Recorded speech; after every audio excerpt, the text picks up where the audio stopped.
我哋喺師傅上面學到好多嘢。有位師傅車長就揸咗一次電車，我哋就跟車咁樣行咗一個行程啦。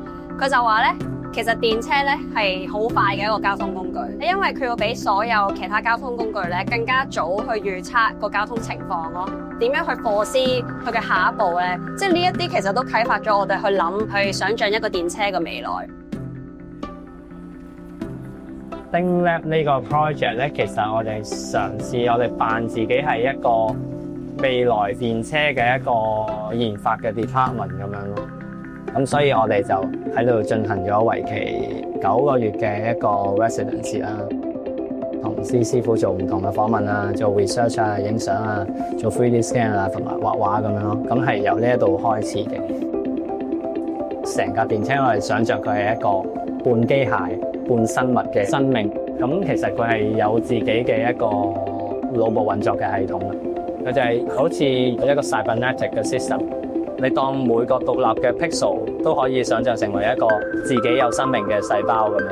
咁其實佢就自己不斷喺度生咁，其實又好似啲數碼寵物咁，有佢自己嘅方式去繼續延續落去咁樣。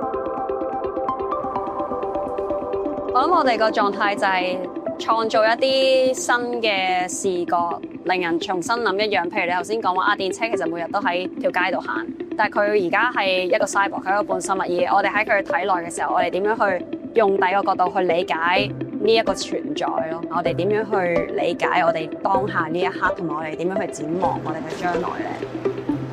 城市變遷係必然嘅，即係我哋嘗試擺咗一啲唔同嘅好誇張嘅將來嘅可能性出嚟啦。咁點樣望翻而家，究竟係發生啲咩事咧？咁我哋都好想去 value 翻，即係師傅喺一個咁大嘅系統，講緊一個電車系統裏邊嘅重要嘅角色咯。